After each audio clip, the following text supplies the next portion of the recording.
Okay students, अब आता है relation between molarity and molality. हमने इन दोनों के फॉर्मूले पढ़ लिए हैं।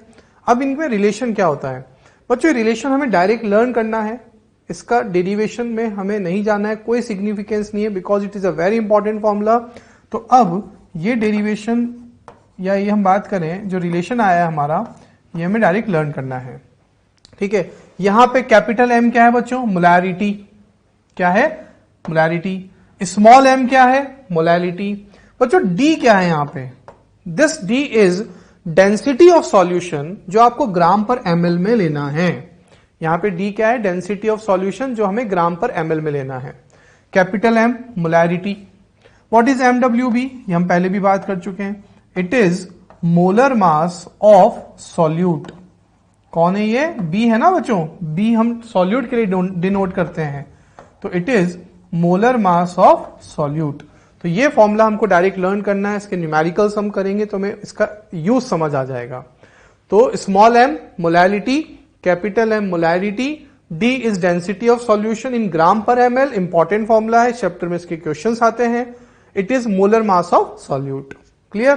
तो इसका क्या यूज है? एक बहुत इंपॉर्टेंट कॉन्सेप्ट है, उसका जो सॉल्यूशन है, उसका जो रीजन है, वो हम इस फॉर्मूले से ही समझते हैं। तो देखते हैं क्या है question. Which solution is more concentrated? ये बहुत इंपॉर्टेंट क्वेश्चन है बच्चों, ये कई बार पूछा जाता है एग्जाम्स में।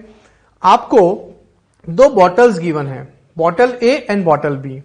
बॉटल ए में है 1 capital M H2SO4 aqueous. What is AQ? Aqueous, that is solvent is water. Bottle B में है 1 small M H2SO4 aqueous. AQ means aqueous, that is solvent is water. तो यहां बच्चों हमारे पास क्वेश्चन में गिवन है कि जो सॉल्वेंट है वो वाटर है। कौन है? वाटर है। एक बॉटल में बच्चों, एक बॉटल में 1 मोलर, कैपिटल एम मतलब मोलर और स्मॉल एम मतलब मोलाल, मोलाल या मोलल। ठीक है, दोनों में सॉल्यूशन का डेंसिटी 1 ग्राम पर एमएल, 1 ग्राम पर एमएल है। ये बच्चों किसका डेंसिटी है? सॉल्यूशन का। ये भी किसका डेंसिटी है बच्चों? सॉल्यूशन का। तो आपको बताना है 1 कैपिटल एम और 1 स्मॉल एम में, दोनों में से, दोनों बॉटल में से कौन ज्यादा कॉन्सेंट्रेटेड है। ठीक है, दैट इज अ क्वेश्चन। इन दोनों में कंपेयर करना है अभी हमको। तो देखते हैं बच्चों इस टाइप के क्वेश्चन को कैसे सॉल्व करते हैं। ये हमारी दोनों बॉटल। अब मेरे पास जो रिलेशन आया था बच्चों ये वाला, इस रिलेशन का हम यहां पे यूज करेंगे। तो बच्चों एक बात बताओ मेरे को, जब मुझे इन दोनों में कंपेयर करना हो तो दो चीजों में कंपेयर तब आप तभी कर सकते हो जब दोनों की यूनिट सेम हो।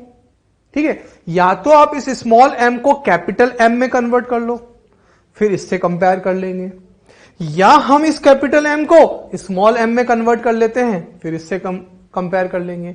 यानी कि आप जब तक दोनों की यूनिट्स को सेम नहीं करेंगे तब तक हम दोनों का कंपेयर नहीं कर सकते हैं।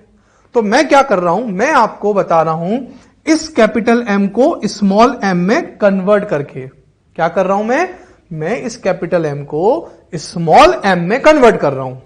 ठीक है, बॉटल एक्स का। आप इसका करके देखना, आप इस स्मॉल एम को कैपिटल एम में कन्वर्ट करके देखना, तो जो मेरा फाइनल रिजल्ट आएगा वही फाइनल रिजल्ट उससे भी आएगा। तो मैं आपको किसी एक से करके बता रहा हूं। तो कैसे कर रहे हैं? मैं इस कैपिटल एम को इस स्मॉल एम में कन्वर्ट कर रहा हूं by using this formula for bottle X. Capital M मुझे क्वेश्चन में गिवन है 1, मैं यहां पे 1 पुट करूंगा। सॉल्यूशन की डेंसिटी मुझे ग्राम पर एमएल में ही पुट करना है, गिवन है 1। मोलैरिटी गिवन है 1। मोलर मास ऑफ सॉल्यूट बच्चों H2SO4 का मोलर मास कितना होता है? 98। कैसे? हाइड्रोजन का 1 तो 2 का 2 प्लस सल्फर का 32 प्लस ऑक्सीजन का 1 का 16, तो 16 इंटू 4 64, दैट इज 98। मैंने इसमें पुट किया बच्चों, देखिए आप। तो एक्स बॉटल का मैं क्या निकाल रहा हूं? मैं स्मॉल एम निकाल रहा हूं। कैपिटल एम मेरे पास है बॉटल एक्स का, मैं इसको स्मॉल एम में कन्वर्ट कर रहा हूं। ठीक है, करते हैं कन्वर्ट। कैपिटल एम की जगह 1 पुट कर दिया, डेंसिटी मुझे 1 गिवन था, मोलर मास 98 पुट किया, सॉल्व किया। सॉल्व करने के बाद मेरे पास आया बच्चों ये 1.10 स्मॉल एम। यूनिट कैसे लिखते हैं? स्मॉल एम, मोलैलिटी की। अब बच्चों आप इन दोनों में कंपेयर करो। अभी क्वेश्चन का आंसर देना है हमें कि इन दोनों बॉटल में से कौन सी बॉटल ज्यादा कॉन्सेंट्रेटेड है। तो बच्चों अगर आप देखो तो इस बॉटल X का स्मॉल m 1.1 आया और बॉटल Y का स्मॉल m कितना है बच्चों, कितना है 1 है। ठीक है, अब मुझे बताओ इन दोनों में से कौन सी वैल्यू बड़ी है, इन दोनों में से कौन सी वैल्यू बड़ी है, 1 बड़ा है या 1.1 बड़ा है, 1.1 इज मोर देन 1। तो बताओ इन दोनों में से ज्यादा कॉन्सेंट्रेटेड कौन हुआ, जिसकी वैल्यू ज्यादा वो ज्यादा कॉन्सेंट्रेटेड, क्योंकि मोलैलिटी कॉन्सेंट्रेशन टर्म है, तो इन दोनों में से ज्यादा वैल्यू इसकी आ रही है। तो देखो बच्चों, बॉटल X का स्मॉल m 1.1 आया और बॉटल Y का small m as it is हमने रखा 1। बताओ ये वैल्यू बड़ी है ना, तो हम कहेंगे so X is more concentrated than Y, यानी बॉटल X का जो कॉन्सेंट्रेशन है सॉल्यूशन का वो बॉटल Y से ज्यादा है। क्लियर है? तो मैंने तो क्या किया, मैंने कैपिटल M को स्मॉल m में कन्वर्ट कर लिया, फिर इन दोनों को कंपेयर कर लिया, ये वैल्यू बड़ी है ये वैल्यू छोटी है, तो दोनों की यूनिट सेम कर दी ना, देखो मैंने। क्लियर है? आप क्या कर सकते हो, अगर आपको और समझना हो तो आप घर पे क्या कर सकते हैं, आप बच्चों इस स्मॉल m को कैपिटल M में कन्वर्ट करके देखो।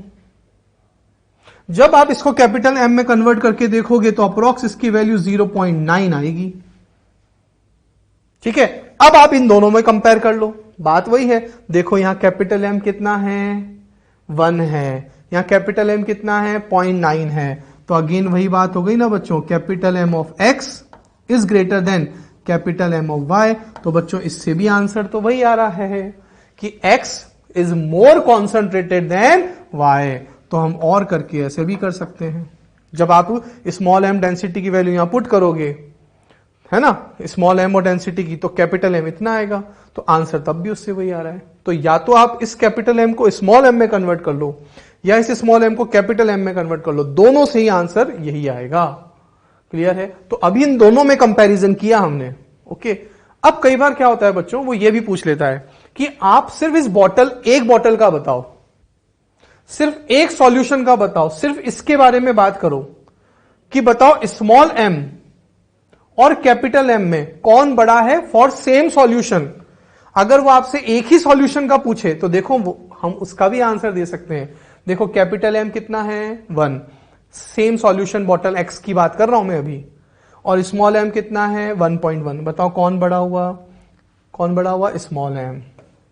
ठीक है, तो सेम सॉल्यूशन के लिए कब, जब डेंसिटी कितना हो, 1, ये ध्यान रखना है। तो देखो when density of solution is 1 gram per ml, then small m greater than capital M for same solution। अगर वो एक ही सॉल्यूशन की बात कर रहा हो, अकेला पर्टिकुलर इसकी बात कर रहा हो, तो इसका स्मॉल m इसके कैपिटल M से बड़ा होगा, ऐसे इसमें भी होगा सेम। देख लो आप, स्मॉल m 1 है और कैपिटल M जब सॉल्व करोगे तो 0.9 आएगा, सॉल्व करने पर बड़ा हुआ। तो एक ही सॉल्यूशन की बात होगी, डेंसिटी 1 होगी, तो स्मॉल m कैपिटल M से बड़ा आएगा। ये कंक्लूजन है बच्चों, कंक्लूजन हमने निकाला है यहां से। ठीक है, और अगर इन दोनों में कंपैरिजन करना हो कौन ज्यादा कॉन्सेंट्रेटेड है, तो इन दोनों में X की जो कॉन्सेंट्रेशन है वो Y वाले से ज्यादा आ रही है। ओके, क्लियर है? इंपॉर्टेंट है ये, इसको अच्छे से नोट कर लीजिए, आप यहां से समझ लीजिए। क्लियर? अब देखो सेम एक टाइप का क्वेश्चन करते हैं, molar concentration of solution in water is, molar concentration of a solution in water is. इस बार बच्चों उसने एक ही सॉल्यूशन की बात की है, इस बार वो सेम सॉल्यूशन की बात कर रहा है, तो हम आंसर दे सकते हैं डायरेक्ट कि जब एक ही सॉल्यूशन होगा तो उसमें स्मॉल m की वैल्यू कैपिटल M से बड़ी होगी। तो आंसर क्या होगा, small m greater than capital M for same solution. तो आंसर क्या होगा, capital M is less than small m, तो आंसर हो जाएगा 4, जो अभी हमने लिखा भी था कि when density of solution is 1 ग्राम पर ml। अब बच्चों यहां क्वेश्चन में डेंसिटी तो गिवन नहीं है, तो हमें अज्यूम करना होगा 1 ग्राम पर ml। ठीक है, तो सेम सॉल्यूशन के लिए small m greater than capital M होता है फॉर सेम सॉल्यूशन। क्लियर? ये तो हुआ बच्चों फॉर्मूला बेस्ड। हम इसको एक कॉन्सेप्ट से भी समझ सकते हैं, क्योंकि हमें क्वेश्चन में वाटर गिवन है। तो मैं आपको और करके एक मेथड और समझाता हूं, बहुत बढ़िया है ये। देखो हम जानते हैं मोलैरिटी इक्वल्स टू होता है moles upon volume of solution. Volume of solution को बच्चों में क्या लिख सकता हूं? क्या मैं वॉल्यूम ऑफ सॉल्यूशन को ऐसे लिख सकता हूं? Volume of solute plus volume of solvent लिख सकते हैं ऐसा? बिल्कुल लिख सकते हैं। Solution equals to solute plus solvent. ठीक है, अब मैं जानता हूं बच्चों वाटर की जो डेंसिटी होती है ये हमको डायरेक्ट लर्न करनी है। वाटर की डेंसिटी फिक्स होती है, कांस्टेंट होती है 1 ग्राम पर ml। ये हमें लर्न करनी है, ये आगे भी मैं बताऊंगा आपको। 1 ग्राम पर ml का मतलब बच्चों ये भी हुआ क्या? 1 kg पर लीटर। हाँ, एक ही मतलब हुआ। अब हम जानते हैं small m is equals to होता है moles divided by mass of solvent in KG. ये इसका रिलेशन है, फॉर्मूला है। अब बच्चों वाटर क्वेश्चन में गिवन है, वाटर इज अ सॉल्वेंट। यहां किसका मास आता है? सॉल्वेंट का। किसमें? केजी में। देखो ये रहा है 1 kg, तो मैं यहां लिख दूंगा मोल्स अपॉन 1। ये आ गया मेरे पास। एक बात तो बच्चों जब वाटर का मास 1 kg है तो वाटर का वॉल्यूम कितना है? पर लीटर। पर लीटर मतलब 1 लीटर। तो मैं यहां सॉल्वेंट की जगह क्या पुट कर दूंगा? 1 लीटर। तो मेरे पास आ जाएगा बच्चों moles upon volume of solute plus 1। देखो बच्चों कितनी बढ़िया बात आई है हमारे सामने। तो molarity equals to moles upon volume of solution, volume of solution equals to volume of solute plus volume of solvent. Water यहां पे सॉल्वेंट है जिसकी डेंसिटी फिक्स होती है 1 ग्राम पर ml, उसको मैं ऐसे भी लिख सकता हूं। मोलैरिटी के फॉर्मूले में नीचे जो सॉल्वेंट का मास होता है वो केजी में रखना होता है, हमारे पास है 1 kg। जब मैंने यहां 1 kg पुट किया है तो वाटर का मास 1 kg के लिए 1 kg मास के लिए वाटर का वॉल्यूम कितना होता है? 1 लीटर। सॉल्वेंट का वॉल्यूम पुट कर दिया। अब मोल्स तो सेम होंगे, एक ही सॉल्यूशन में मोल्स तो सेम रहते हैं, सेम सॉल्यूट के। तो बच्चों अब मुझे बताओ ये वाली क्वांटिटी बड़ी है ना, नीचे वाली डिनोमिनेटर वाली ये 1 है, तो ये वैल्यू 1 है और यहां डिनोमिनेटर 1 प्लस वी सॉल्यूट है। 1 प्लस वी सॉल्यूट यानी ये वैल्यू बड़ी हो गई। तो ये वैल्यू बड़ी है तो मुझे बताओ कैपिटल M छोटा हो जाएगा नहीं हो जाएगा? कंपैरिजन अगर मैं दोनों में करूं, यहां एक ही सॉल्यूशन की बात हो रही है बच्चों, फॉर सेम सॉल्यूशन। क्वेश्चन में बोला है molar concentration of a solution, यानी एक ही सॉल्यूशन की बात हो रही है, फॉर सेम सॉल्यूशन, एक ही सॉल्व। और हमने जो पहले क्वेश्चन किया था हमको बॉटल X और बॉटल Y दोनों में आपस में कंपेयर करना था, दो अलग अलग सॉल्यूशन थे। इस बार एक ही सॉल्यूशन की बात हो रही है। वही तो ये हमने वहां से भी सीखा था फॉर्मूले से और हम इस कॉन्सेप्ट से भी समझ रहे हैं। तो देखो ये वैल्यू बड़ी हो गई तो डिनोमिनेटर जब बड़ा होगा तो कैपिटल M छोटा हो जाएगा। तो स्मॉल m और कैपिटल M में कौन बड़ा हुआ? स्मॉल m बड़ा हुआ। क्लियर है? तो बहुत इंपॉर्टेंट, बहुत अच्छा क्वेश्चन है, इंटरेस्टिंग है, इसको आप अच्छे से समझ लीजिए यहां से। अब हम बच्चों बात करते हैं, नेक्स्ट फॉर्मूला आता है strength of a solution. Strength of solution को कैपिटल S से डिनोट करते हैं। क्या होता है ये? The mass of solute in gram dissolve in 1 litre solution is known as its strength. तो यूनिट क्या हो गई? Gram per litre. Gram per litre unit is very important in every formula. तो ये इसका फॉर्मूला हो गया। तो strength equals to mass of solute upon volume of solution होता है, तो ग्राम पर लीटर। बच्चों ये डेंसिटी नहीं है। डेंसिटी जब हम पढ़ते हैं तो डेंसिटी इक्वल्स टू होता है मास अपॉन वॉल्यूम। अब आप कहेंगे सर सेम ही तो है दोनों। नहीं बच्चों, सपोज मैं बात कर रहा हूं डेंसिटी ऑफ सॉल्यूट, तो density of solute equals to होता है mass of solute upon volume of solute. Density of solution equals to होगा mass of solution upon volume of solution. जिसकी डेंसिटी उसी का मास उसी का वॉल्यूम होता है। लेकिन यहां अलग है बच्चों, स्ट्रेंथ में यहां सॉल्यूट का मास है और वॉल्यूम सॉल्यूशन का है। हो गया ना डिफरेंट? वहां जिसकी डेंसिटी उसी का मास उसी का वॉल्यूम होता है, यहां मास सॉल्यूट का है और वॉल्यूम सॉल्यूशन का है, इसीलिए हमें इसको अलग से पढ़ना पड़ता है। ठीक है, ध्यान रखना। तो it is not a density, ये डेंसिटी नहीं है, it is a strength, new term है ये, ग्राम per litre. Unit is very important. अब बच्चों रिलेशन देखो, हम जानते हैं कि मोलैरिटी इक्वल्स टू होता है मास upon molar mass. I hope बच्चों आपको ये फॉर्मूले अब तक लर्न हो गए होंगे, क्योंकि न्यूमेरिकल्स स्टार्ट करने से पहले आप ये फॉर्मूलेज अच्छे से लर्न कर लीजिए। ये मोलैरिटी का फॉर्मूला होता है। What is this? It is mass of solute, it is volume of solution. बच्चों यही तो है स्ट्रेंथ, एस, यही तो है स्ट्रेंथ। अब क्या कर रहा हूं मैं, इसको इधर ले जाता हूं, हो गया ना। तो देखो रिलेशन आ गया, strength equals to molarity into molar mass, strength equals to molarity into molar mass. Clear है, रिलेशन हो गया शॉर्ट। ऐसे ये वाला देख लो आप, हम जानते हैं नॉर्मेलिटी इक्वल्स टू होता है mass of solute upon equivalent mass of solute into volume of solution. जानते हैं बच्चों ये रिलेशन। फिर वही बात, what is this? It is strength, it is strength. इसको इधर ले जाओ तो देखो स्ट्रेंथ इक्वल्स टू क्या हो गया, normality into equivalent weight of solute. तो इस तरह से हम रिलेशन यूज कर सकते हैं। क्लियर है, समझ आ रहा है। Next, strength of solution is temperature dependent. वही बात बच्चों, क्या स्ट्रेंथ वॉल्यूम पे डिपेंड है? हाँ, इसलिए टेम्परेचर पे भी डिपेंड करेगा। तो strength of solution is temperature dependent because it involves volume of solution. Clear है, समझ आ रहा है। Next, concentration in terms of percentage. अब कुछ इंपॉर्टेंट टर्म्स आती हैं वापस से नेक्स्ट फॉर्मूले। परसेंट बाय मास, इसको हम ऐसे भी लिख सकते हैं बच्चों, और percent W upon capital W। कभी कभी क्वेश्चन में ऐसा लिखा हुआ आता है, उसका क्या मीनिंग है समझते हैं। Mass of solute in gram present in 100 gram solution is called mass percent of the solute. बच्चों परसेंटेज का मतलब ही क्या होता है? परसेंटेज का मतलब ही होता है आउट ऑफ 100। ये बात हमें याद रखनी है, ध्यान रखनी है, पता होती है। परसेंटेज मतलब आउट ऑफ 100। ठीक है, तो देखो 100, ये भी कौन है? W, इसकी भी यूनिट ग्राम, मास।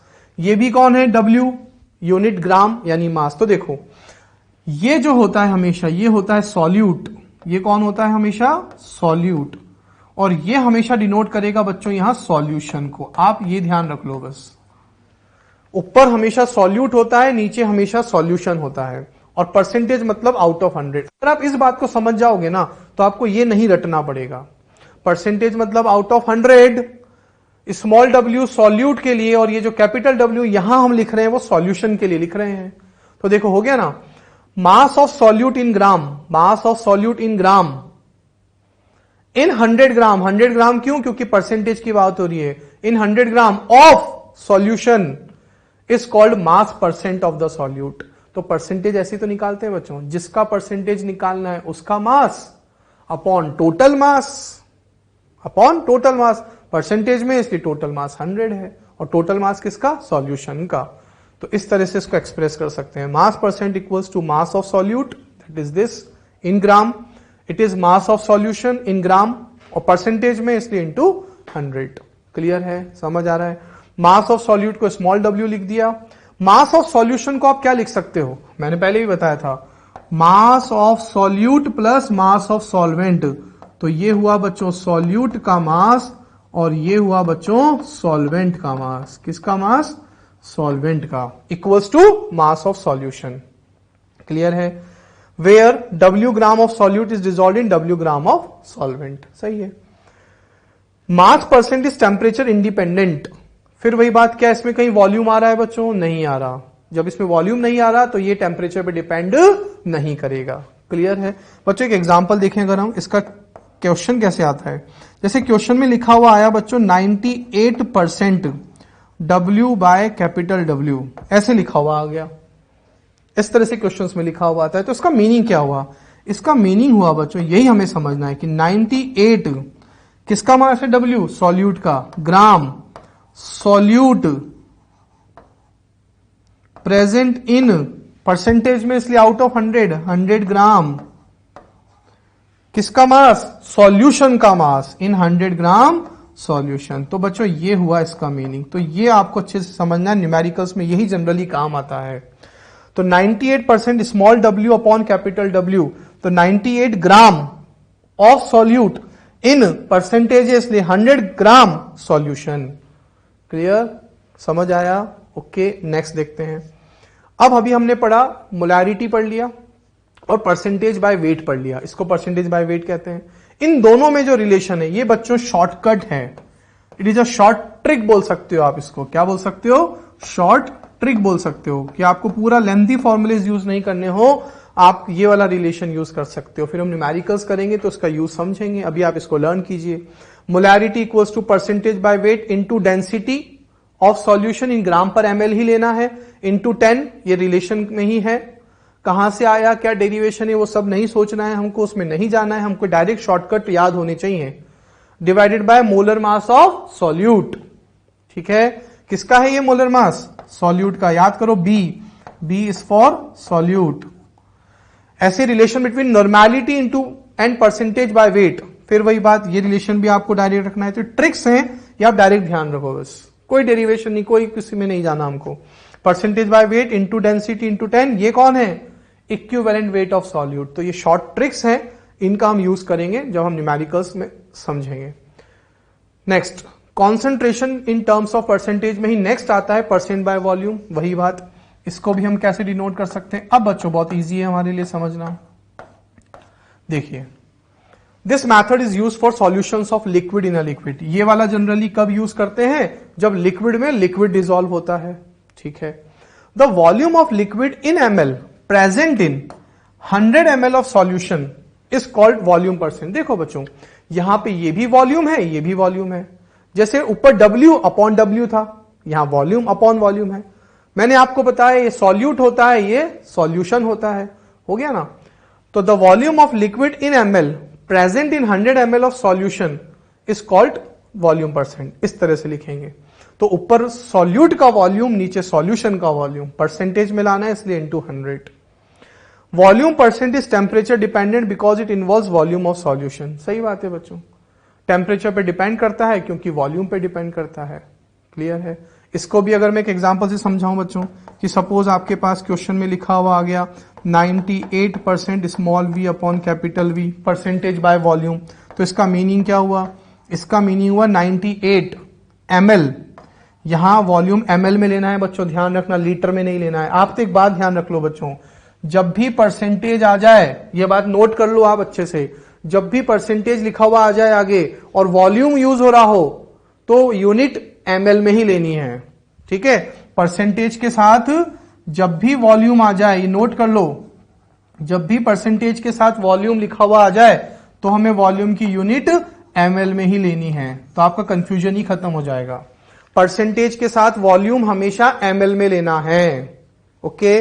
तो 98% small v upon capital V का मतलब हुआ 98, सपोज ये H2SO4 है, तो हम इसको कैसे लिखेंगे? 98 ml H2SO4 इन परसेंटेज में है इसलिए आउट ऑफ 100, और नीचे कौन? सॉल्यूशन, 100 ml सॉल्यूशन, ठीक है बच्चों। तो अगर आपको गिवन है percentage by wait, percentage by volume, तो उसका मतलब ये होता है।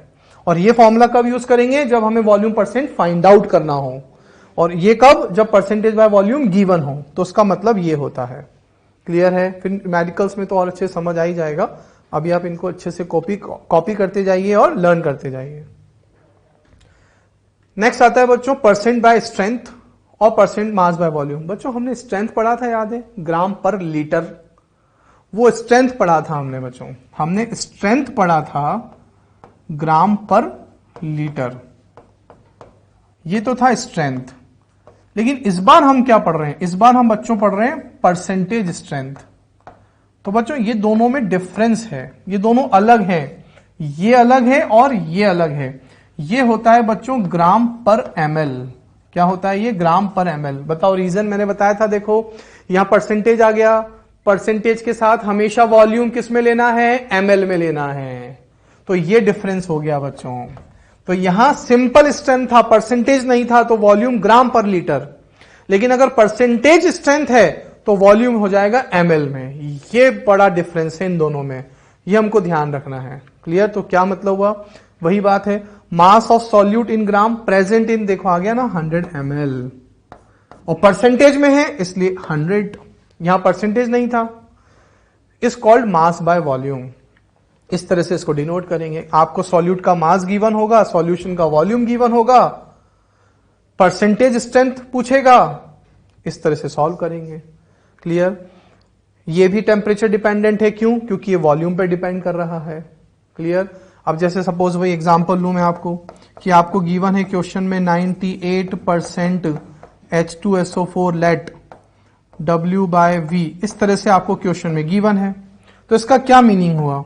इसका मीनिंग हुआ 98 ग्राम H2SO4, ऊपर मास है इसलिए मास की यूनिट ग्राम, इन परसेंटेज में है इसलिए आउट ऑफ 100, और परसेंटेज के साथ वॉल्यूम हमेशा किस में लेना है? ml में, ml सॉल्यूशन। क्लियर है? समझ आया? तो ये बहुत इंपॉर्टेंट, ये सबसे ज्यादा इंपॉर्टेंट है तीनों में, percentage by wait, percentage by volume और परसेंटेज वेट बाय वॉल्यूम में, ये तीनों में सबसे ज्यादा इंपॉर्टेंट है। तो स्ट्रेंथ और परसेंटेज स्ट्रेंथ में डिफरेंस समझ आया? यहां ग्राम पर लीटर है यूनिट, और यहां परसेंटेज स्ट्रेंथ में ग्राम पर ml है। क्लियर? ओके, समझ आ रहा है? नेक्स्ट देखते हैं बच्चों, रिलेशन, वही बात, ट्रिक्स आ गई बच्चों। अब क्या पहले हमने रिलेशन पढ़ा था molarity and percentage by wait में, इस बार रिलेशन है percentage by weight by volume में और मोलैरिटी में। तो ये आपको डायरेक्ट लर्न ही करने हैं। उस वाले रिलेशन में बच्चों याद आ रहा हो तो यहां डेंसिटी था, यहां डेंसिटी नहीं है, बस ये डिफरेंस आ गया। क्यों? क्योंकि यहां वॉल्यूम आ रहा है, वहां वॉल्यूम नहीं था।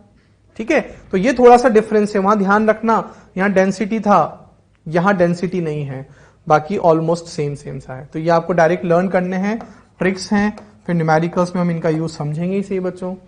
ठीक है, नेक्स्ट देखते हैं पार्ट्स पर मिलियन क्या होता है। मिलियन मतलब होता है बच्चों 10⁶, 10 लाख जिसे कहते हैं। This method is use for expressing the concentration of very dilute solution. ये जनरली कहां यूज होता है? जहां बहुत डाइल्यूट सॉल्यूशन होता है। डाइल्यूट सॉल्यूशन का मतलब, डाइल्यूट का मतलब होता है जिसमें सॉल्यूट और सॉल्वेंट में सॉल्वेंट बहुत बहुत ज्यादा हो। क्या बच्चों? डाइल्यूट का मतलब क्या होता है? जिसमें सॉल्यूट और सॉल्वेंट में सॉल्वेंट का अमाउंट सॉल्यूट से बहुत ज्यादा हो। जनरली तो ज्यादा होता ही है, बट बहुत ज्यादा हो, ऐसे सॉल्यूशन को डाइल्यूट सॉल्यूशन कहते हैं। Such as hardness of water, air pollution या वाटर का हार्डनेस जब फाइंड आउट करना हो तो जनरली पीपीएम टर्म यूज करते हैं। इसके 3 रिलेशंस हैं। Ppm of substance by mass निकालना हो तो mass of solute upon mass of solution, million है इसलिए 10⁶ से मल्टीप्लाई कर देंगे। Ppm of substance by volume निकालना हो, यहां मास था इसलिए दोनों का मास आ गया, यहां हमको बाय वॉल्यूम है इसलिए दोनों का वॉल्यूम आ गया। देखो वही बात, फिर वही बात, परसेंट की बात हो रही है यहां पर भी, इसलिए वॉल्यूम किस में आ गया? ml में, into 10⁶। Ppm of substance by W/V, W/V into 10⁶। तो ये 3 रिलेशन है बच्चों। पीपीएम को एक्सप्रेस करने का ये मैथड है, 3 तरह से एक्सप्रेस कर सकते हैं, ये भी हमको डायरेक्ट लर्न करना है। ठीक है, क्लियर है? ओके, नाउ आता है बच्चों नेक्स्ट मोल फ्रैक्शन। नाम से पता चल रहा है फ्रैक्शन, यानी जिसका मोल फ्रैक्शन आपको फाइंड आउट करना है, उसके mole upon total moles of solution. Suppose मुझे एक कंटेनर में, सपोज मेरे पास एक कंटेनर है, इस कंटेनर में सॉल्यूशन भरा हुआ है, इसमें सॉल्यूट भी है और सॉल्वेंट भी है। आपको बताना है इस पूरे सॉल्यूशन में सॉल्यूट के कितने मोल्स हैं। तो कैसे निकालेंगे? तो सपोज ये सॉल्यूट है, तो सॉल्यूट के moles divided by total moles, that is mole fraction.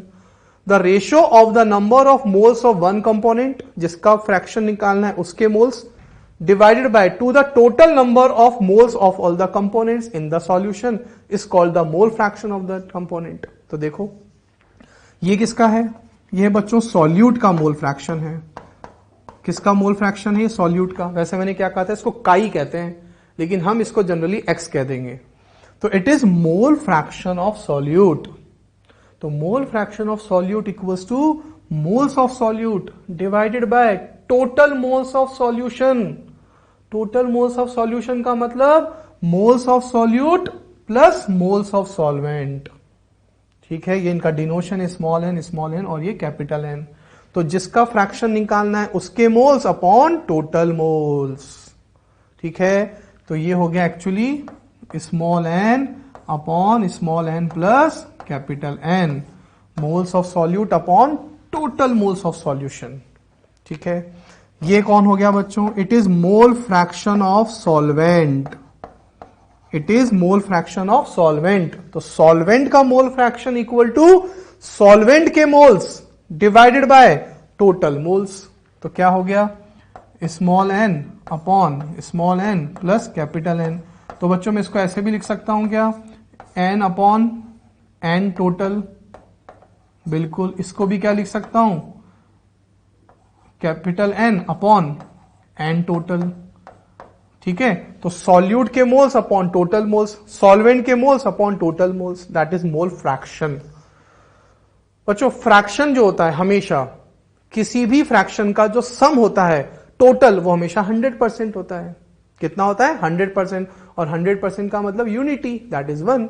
तो सॉल्यूशन में सपोज ये सॉल्यूट का मोल फ्रैक्शन है और सपोज ये सॉल्वेंट का मोल फ्रैक्शन है, तो दोनों का जो सम होगा वो हमेशा 100% होगा, तभी तो टोटल मिलेगा हमें। और 100% का मतलब होता है 1। तो ये भी अपने आप में एक बहुत इंपॉर्टेंट बात हो गई कि x से plus X B equal to 1, यानी दोनों का सम हमेशा 100% यानी यूनिटी के इक्वल होता है, 1 के इक्वल होता है। ठीक है, क्लियर है? मोल fraction is temperature independent. Mole fraction temperature पे डिपेंड क्यों नहीं करता? देख लो इसमें कहीं भी वॉल्यूम टर्म यूज हो रहा है क्या? नहीं। तो मोल फ्रैक्शन भी वॉल्यूम पे डिपेंड नहीं कर रहा, इसलिए ये टेम्परेचर पे भी डिपेंड नहीं करेगा। और हां, it is unitless. Why it is unitless?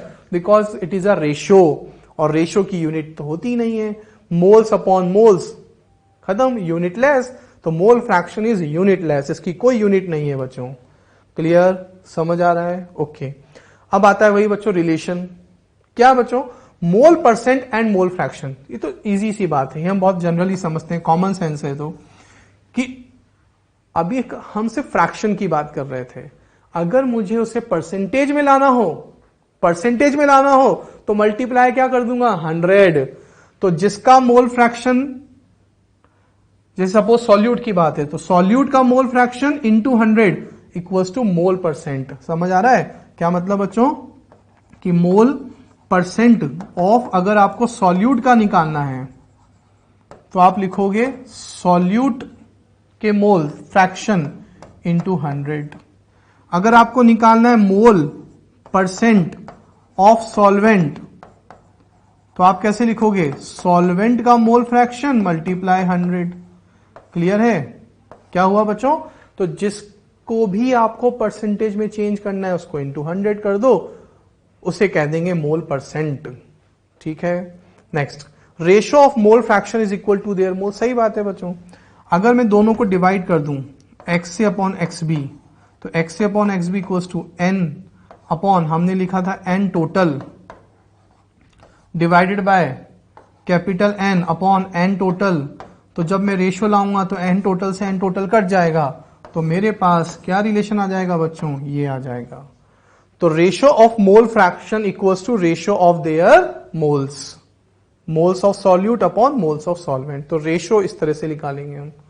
Clear? ये सब हम यूज करेंगे। तो एक्चुअली अभी हमारा सारा फॉर्मूलेस चल रहे हैं, कॉन्सेप्ट चल रहे हैं, फिर न्यूमेरिकल्स के थ्रू हम इनको समझेंगे, प्रैक्टिस करेंगे, तो और हमें लर्न होता जाएगा, समझ आता जाएगा बच्चों। क्लियर है? समझ आ रहा है? Relation between molality and mole fraction. देखिए बच्चों, हमने ये रेशियो फाइंड आउट किया था, तो हमारे पास आया था मोल फ्रैक्शन का जो रेशियो होता है वो मोल्स के रेशियो के इक्वल होता है। ठीक है, now it is moles of solvent. Solvent के मोल्स इक्वल्स टू हम क्या लिख सकते हैं? Mass of solvent divided by molar mass of solvent. तो moles of solvent equals to mass of solvent upon molar mass of solvent. Clear? अब अगर आप इस फॉर्मूले को अच्छे से देखें बच्चों, तो ये वाली जो टर्म है, आप इसको अच्छे से पहचानिए। अगर आपने अभी तक अच्छे से फॉर्मूले लर्न कर लिए होंगे तो बच्चों it is molality, small m। कौन है ये? Molality, that is small m। तो मैं अब इसको यहां पे पुट कर दूंगा। तो जब मैं इसको यहां पे पुट कर दूंगा तो ये कौन था? ये था small m, that is molality. इसको मैंने यहां पे पुट कर दिया। देखिए अब मेरे पास क्या लेफ्ट रहा, मोलर मास ऑफ सॉल्वेंट और 1000 की जगह पे 1000। क्लियर है। अब इसको हम सिंप्लीफाई करेंगे, 1000 को उधर ले जाते हैं, एमए को इधर ले आते हैं, तो मेरे पास ये रिलेशन आया। तो ये तो बच्चों एक टाइप से डेरिवेशन जैसा हो गया, बट अब आप इस फॉर्मूले को डायरेक्ट लर्न करेंगे। और बच्चों ये भी फॉर्मूला बहुत ज्यादा इंपॉर्टेंट है। इसका तो क्वेश्चन बच्चों नीट में, पीएमटी में अगर हम बात करें तो 2 से 3 बार ये क्वेश्चन आ चुका है। डायरेक्ट इस रिलेशन का यूज हम करेंगे तो टाइम भी कम लगेगा। इंपॉर्टेंट है। Molality equals to mole fraction of solute into 1000 upon mole fraction of solvent into molar mass of solvent. ठीक है, तो ये रिलेशन आप डायरेक्ट अब लर्न कर लेंगे। अब बच्चों इसमें और इसको थोड़ा सिंप्लीफाई किया जाए तो हम जानते हैं बच्चों X A plus X B is equal to 1 होता है। तो मैं इस एक्स ए की जगह क्या पुट कर सकता हूं, तो मैं एक्स ए को लिख सकता हूं 1 माइनस एक्स बी। ठीक है, तो X A plus X B equal to 1 होता है, दोनों का टोटल सम 1 के इक्वल होता है। एक्स ए को 1 माइनस एक्स बी पुट कर दिया। इस तरह से भी हम इस रिलेशन को यूज कर सकते हैं। यानी आपके पास सपोज क्वेश्चन में एक्स बी गिवन है, एक्स ए गिवन नहीं है, तो आप एक्स ए को क्या लिख सकते हो, 1 माइनस एक्स बी।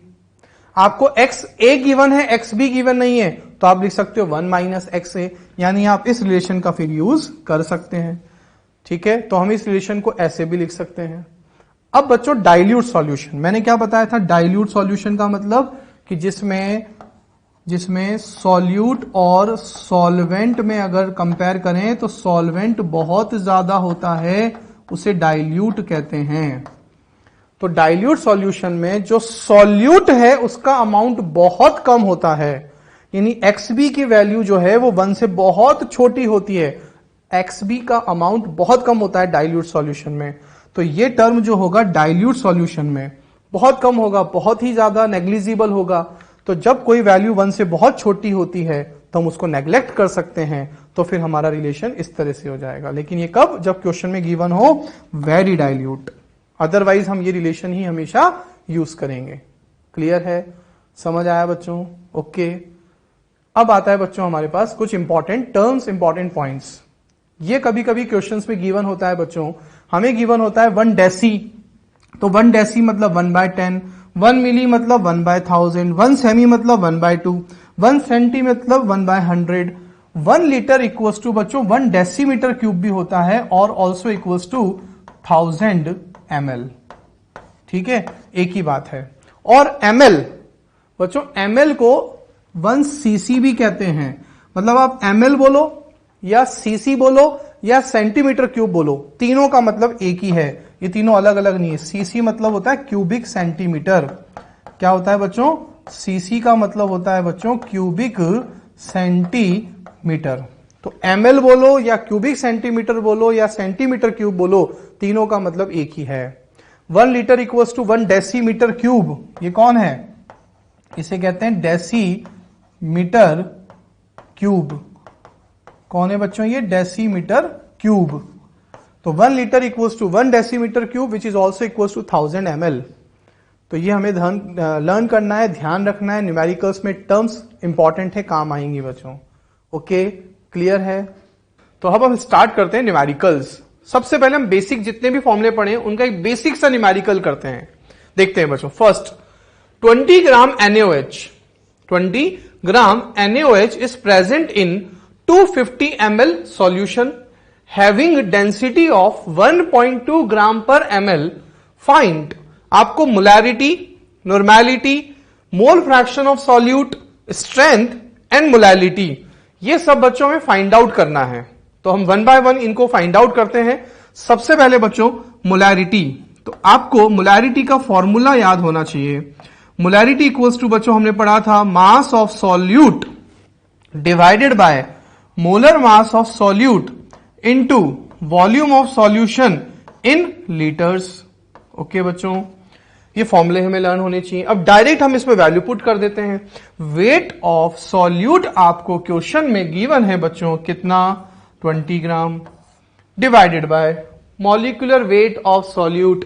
NaOH का मॉलिक्यूलर वेट कितना होगा बच्चों, सोडियम का 23, ऑक्सीजन का 16, हाइड्रोजन का 1, टोटल कितना आएगा बच्चों, ये 40 आएगा। तो ये मेरे पास आ गया NaOH का मॉलिक्यूलर वेट, इसको मैंने यहां पे पुट कर दिया into volume of solution 250 ml। Solution का वॉल्यूम आपको गिवन है बच्चों 250 ml, लेकिन हमें यहां वॉल्यूम लीटर में ही लेना है। तो ml को लीटर में चेंज करने के लिए मैंने आपको बताया था कि बच्चों 1 लीटर इज इक्वल टू होता है 1000 ml। ओके, तो बच्चों 1 ml इज इक्वल टू कितना हो जाएगा 1/1000 लीटर। क्लियर है? तो ml को लीटर में चेंज करने के लिए हमें क्या करना होगा 1/1000। तो मैं यहां क्या कर दूंगा बाय 1000, यानी इसको 1000 से डिवाइड कर दूंगा। तो ये मेरा किस में चेंज हो गया, लीटर में चेंज हो गया। तो मास upon molar mass, volume of solution ml में गिवन था, लीटर में चेंज किया, बाय 1000 कर दिया बच्चों। अब हम इसको सॉल्व करेंगे। तो जब हम इसको सॉल्व करेंगे तो देखिए बच्चों, मेरे पास आएगा 20 × 1000 डिवाइडेड बाय 40 × 250। क्लियर? समझ आ रहा है? अब आप इसको यहां से सॉल्व कीजिए तो आपका आंसर आ रहा है बच्चों 2। और यूनिट क्या लिखेंगे बच्चों? तो मोलैरिटी का यूनिट मैंने आपको बताया था बच्चों, कैपिटल M लिख देते हैं हम, या फिर हम इसको ऐसे भी लिख सकते हैं, और मोल MOL लीटर इनवर्स, मोल पर लीटर। तो या तो कैपिटल M लिखें या मोल पर लीटर लिखें, बात एक ही है। तो इस तरह से हमें मोलैरिटी सॉल्व करना है। ओके, नेक्स्ट आता है बच्चों नॉर्मेलिटी। बच्चों नॉर्मेलिटी का बेसिक फॉर्मूला क्या होता है? नॉर्मेलिटी का बेसिक फॉर्मूला था weight divided by equivalent weight of solute multiply volume of solution in litre. ये बेसिक फॉर्मूला था बच्चों नॉर्मेलिटी का, है ना? अब वेट ऑफ सॉल्यूट हमें क्वेश्चन में गिवन है, कितना गिवन है 20। Equivalent mass, equivalent mass equals to होता है molar mass upon valency factor. बताओ बच्चों मोलर मास कितना है NaOH का 40 डिवाइडेड बाय वैलेंसी फैक्टर। ये मैंने आपको बताया था NaOH is a base, base का वैलेंसी फैक्टर होता है replaceable OH minus. How many replaceable OH minus? 1। तो वैलेंसी फैक्टर कितना हो गया 1 मल्टीप्लाई वॉल्यूम हम फाइंड आउट कर चुके हैं ऊपर अभी, 250 ml में है, लीटर में लाने के लिए डिवाइडेड बाय 1000।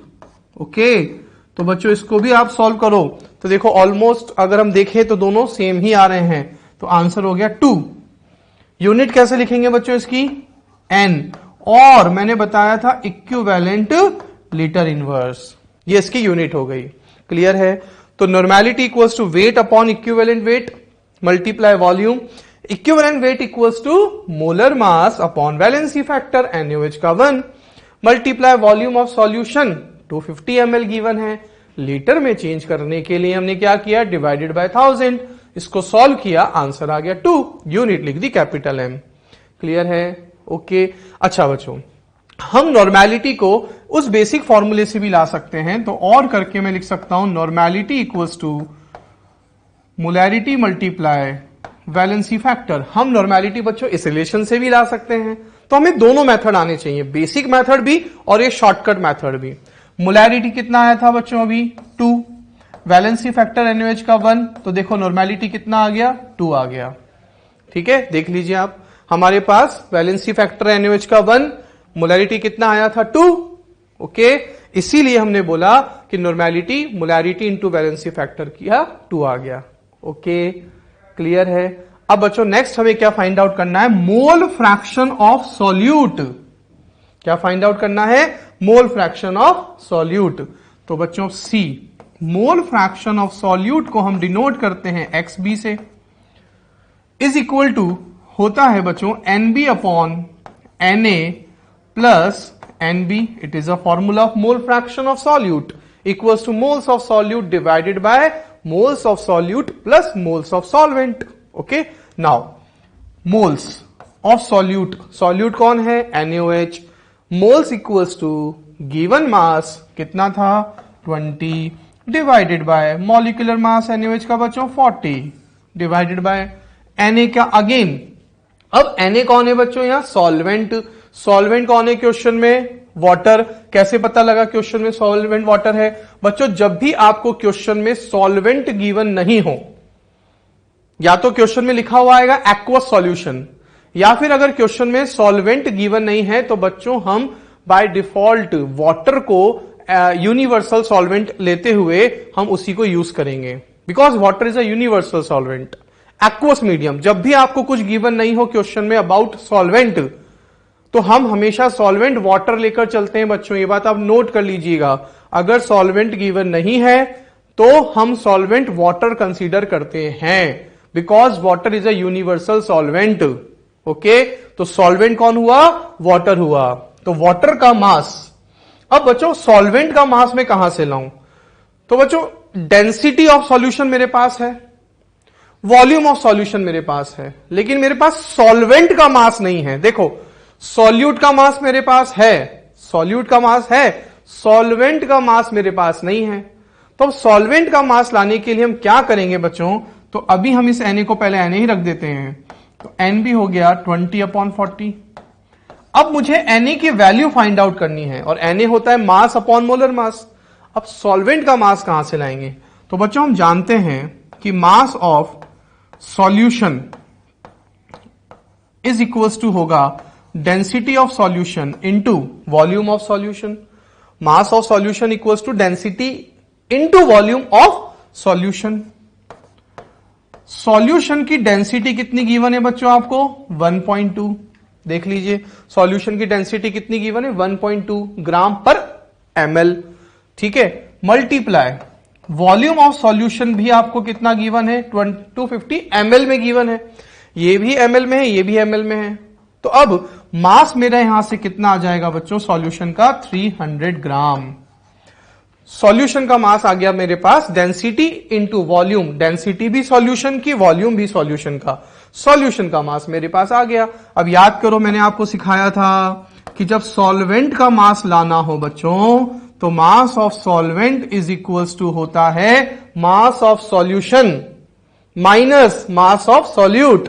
तो सॉल्यूशन का मास मेरे पास आ गया, सॉल्यूट का मास क्वेश्चन में गिवन है, तो 300 माइनस 20 कितना हो जाएगा? 280 ग्राम। इस तरह से हम सॉल्वेंट का मास लाएंगे। क्लियर है? समझ आ रहा है बच्चों? तो मास ऑफ सॉल्यूशन में से सॉल्यूट का मास माइनस कर दिया तो मेरे पास सॉल्वेंट का मास आ गया। अब मैं इस सॉल्वेंट के मास को यहां पे पुट कर दूंगा। तो बच्चों XB इज इक्वल्स टू 20/40 कितना हो जाएगा?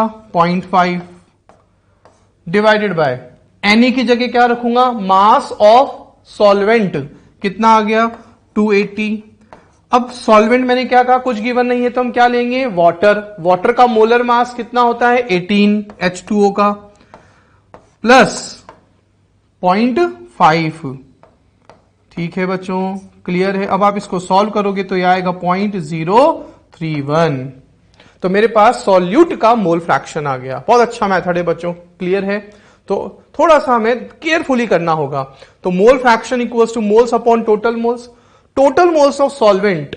तो सॉल्वेंट का मास लाए पहले हम यहां से, ठीक, फिर सॉल्वेंट का मास हमने यहां पुट किया divided by molar mass, XB आ गया।